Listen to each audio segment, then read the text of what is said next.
बिस्मिल्लाहिर्रहमानिर्रहीम। I am Shahzad Waheed और my dear students, आज हम डिस्कस करने वाले हैं चैप्टर नंबर 7 का topic that is called as fungus like or fungi like प्रोटिस्ट्स।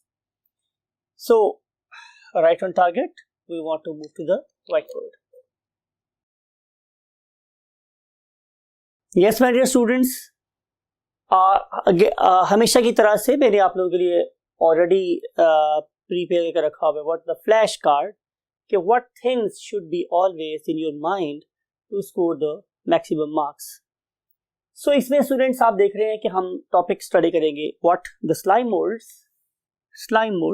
इनको हम स्टडी करने वाले हैं समवेयर हियर, और हम ले रहे हैं उसका इंट्रोडक्शन। मैंने आपको इंट्रोडक्शन में ये बात बोली थी स्टूडेंट्स कि आज हम फंगस लाइक प्रोटिस्ट्स की बात कर रहे हैं।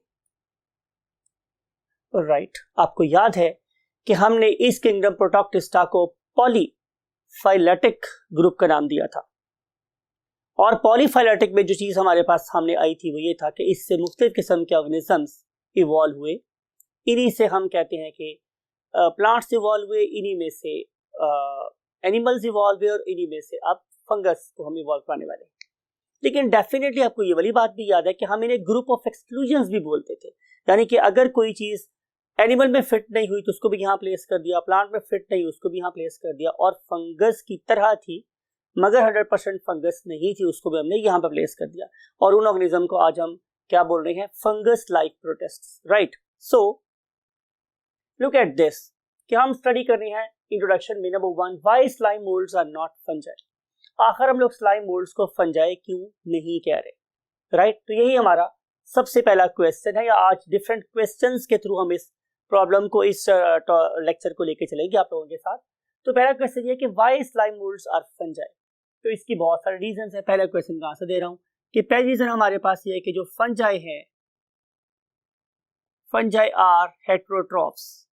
आपको पता है कि फंजाई हेटेरोट्रॉफ्स होते हैं, और ये जो ऑर्गेनिज्म है ये भी हेटेरोट्रॉफ हैं। राइट, फिर नंबर 2 कि ये भी डेड ऑर्गेनिक मैटर, जिसे मैं प्यार से डॉम कहता हूं, डॉम, ये उस पर फीड कर रहे होते हैं। फिर इसके अलावा ये बिल्कुल फंजाई की तरह से बैक्टीरिया और स्पोर्स पे भी फीड करते हैं। राइट स्टूडेंट्स, फिर अगर मैं ये बात देखूं तो फंजाई की तरह से इनके पास भी क्या होती है, सेल वॉल। तो ये वो फीचर्स हैं जो मुझे ये बात सोचने पे मजबूर करते हैं कि slime moulds are like fungi.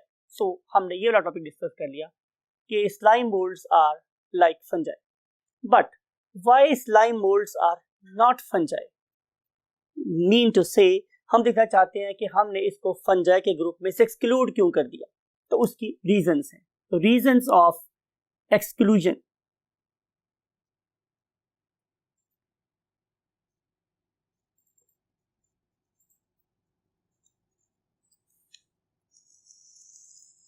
Reason of exclusion ये है स्टूडेंट्स कि इसकी जो सेल वॉल है ये बनी हुई है किसकी, सेलुलोज की, जबकि जो नॉर्मल फंजाई होती है, नॉर्मल फंजाई, राइट, उसकी सेल वॉल किसकी बनी होती है, काइटिन की। तो भी प्रेजेंट तो है सेल वॉल, लेकिन दोनों की सेल वॉल की केमिकल कंपोजिशन में डिफरेंस। फिर आप ये देखते हो कि फंजाई में सेंट्रियोल्स नहीं होते। फंजाई, दूसरा पॉइंट डिफरेंस क्या है कि फंजाई लैक व्हाट, सेंट्रियोल्स, जबकि हमारी इस पर्टिकुलर ग्रुप ऑफ ऑर्गेनिज्म जिसे हम स्लाइम मोल्ड बोलते हैं, they have centrioles like animals. तो अब इन प्रॉब्लम की वजह से मैं इसे क्या बोलूं, फंजाई बोलूं या फंजाई से डिफरेंट ग्रुप बोलूं, तो डेफिनेटली हमने इसको एक डिफरेंट ग्रुप कंसीडर किया जिसकी कुछ कैरेक्टरिस्टिक्स एनिमल जैसी हैं और कुछ कैरेक्टरिस्टिक्स फंजाई जैसी हैं। तो मुमकिन है ये कॉमन एंसेस्टर हो समवेयर, जिससे आगे दो different stocks of evolution start हो गई। अब हम स्टडी करने वाले हैं किस चीज को students, structure of slime mould को। तो let's start with the structure of slime molds.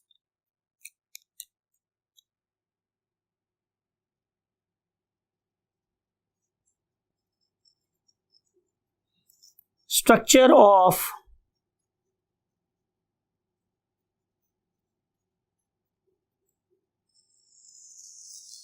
Slime moulds. और अगर हम स्ट्रक्चर ऑफ स्लाइम मोल्ड की बात करें स्टूडेंट्स, तो आपको नजर आएगा कि ये तो एक साइटोप्लाज्म का बना हुआ एक मैस है, right? It is a mass of protoplasm, जिसके अंदर किसी किस्म की कोई हड्डी या कोई और डेफिनेट शेप असाइनिंग फीचर नहीं है।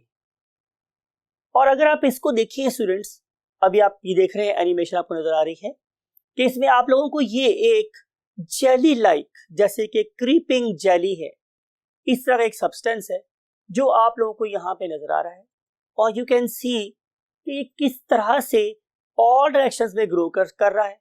और ये क्रीप किसके ऊपर करता है? जाहिर है 3-4 चीजों पे। मिसाल के तौर पे डेड ऑर्गेनिक मैटर पे ये फीड कर रहा है, बैक्टीरिया पे ये फीड कर रहा है, किसके ऊपर? स्पोर्स पे।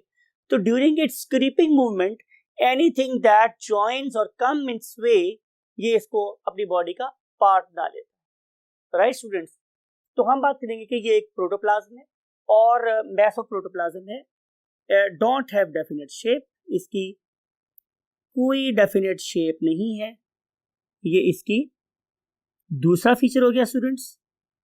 और नेक्स्ट टू इट इज, अगर हम इसके साइज की बात करें तो इट इज अप्रोक्सीमेटली 30 सेंटीमीटर और नियरली इक्वल टू 1 फुट, यानी कि 1 फुट के बराबर है, that is equal to 12 inches in diameter.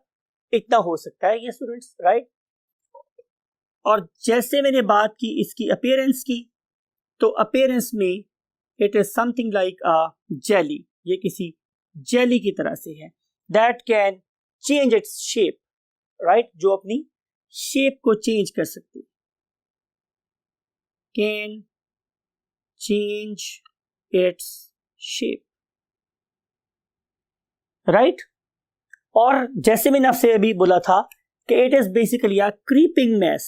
Creep कहते हैं स्टूडेंट्स क्रॉलिंग करने वाले को, रेंगने वाले को। ये तो एक क्रीपिंग मैस है जो बेसिकली किस पे क्रीप करता है? जैसे मैंने बोला कि रॉटन मीन गलते सड़ती हुई लकड़ियों पर, रॉटन वुडन लॉग्स, वुडन लॉग्स पे ये क्रीप करता है।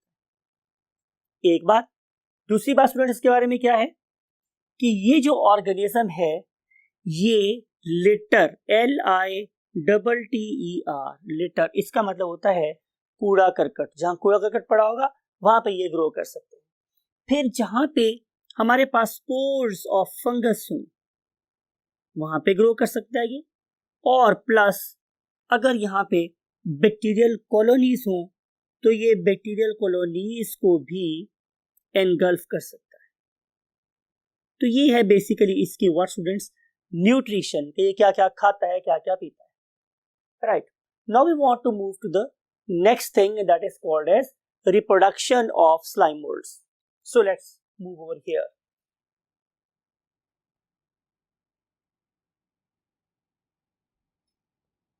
Reproduction in slime molds.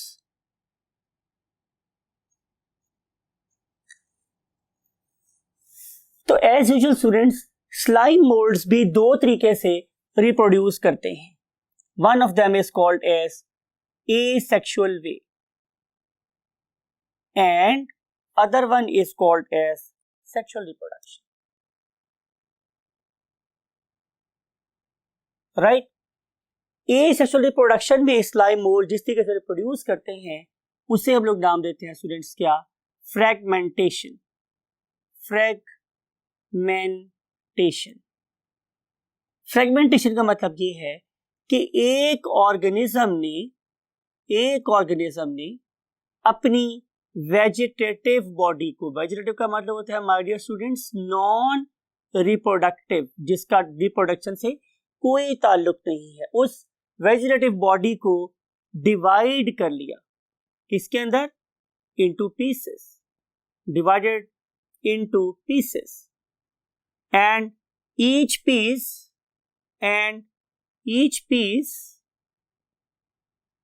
act as an ancestor of the new generation, right?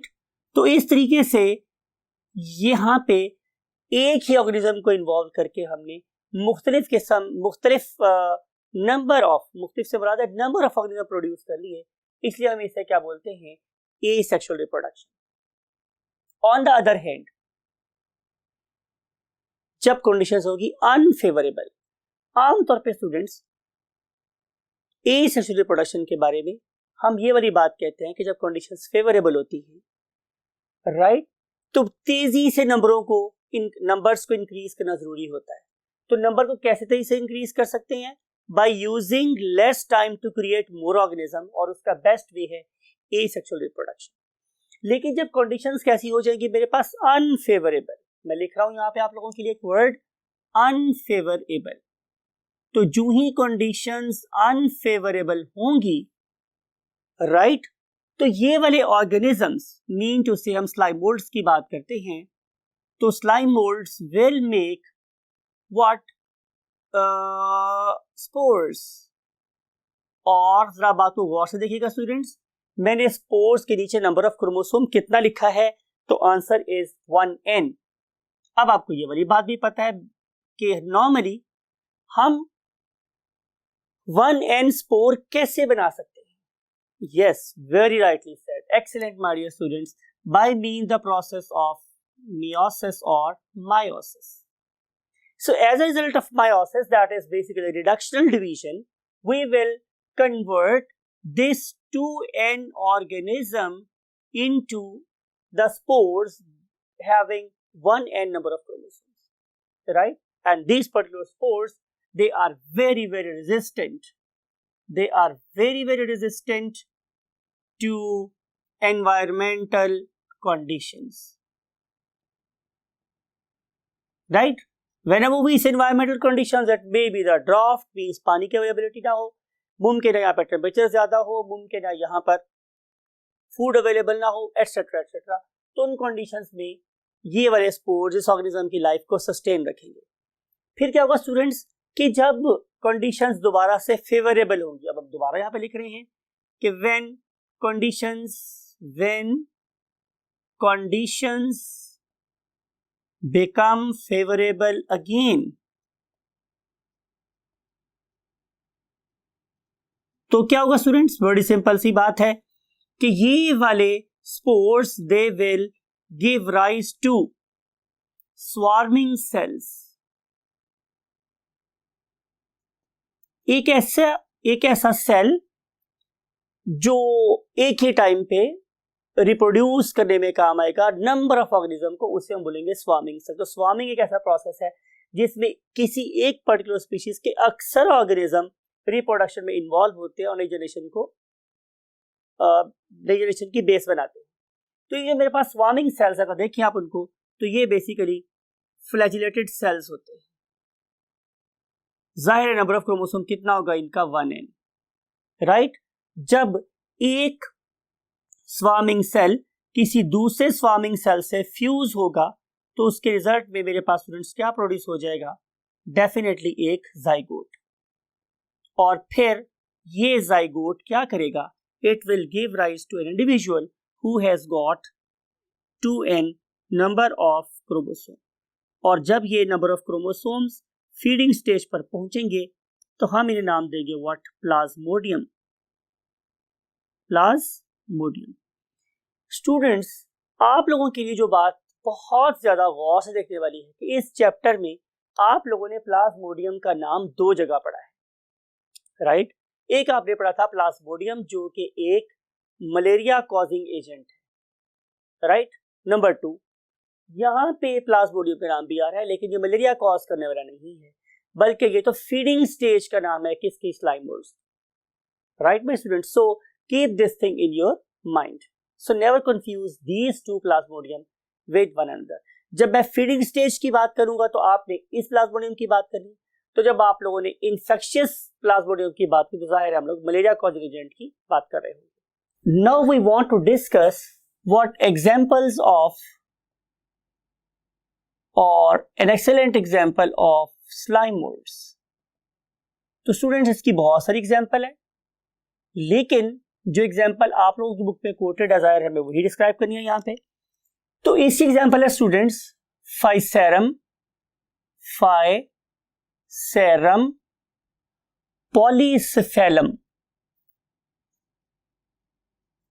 अब यहां पे आप लोगों को याद होना चाहिए कि फाइसेरम उसकी जीनस है और पॉली का मतलब होता है many, you know very well, बहुत दफा बताया है मैंने आप लोगों को पढ़ाते हुए कि पॉली का मतलब क्या होता है स्टूडेंट्स, मैनी, और सेफेलम का मतलब होता है हेड्स,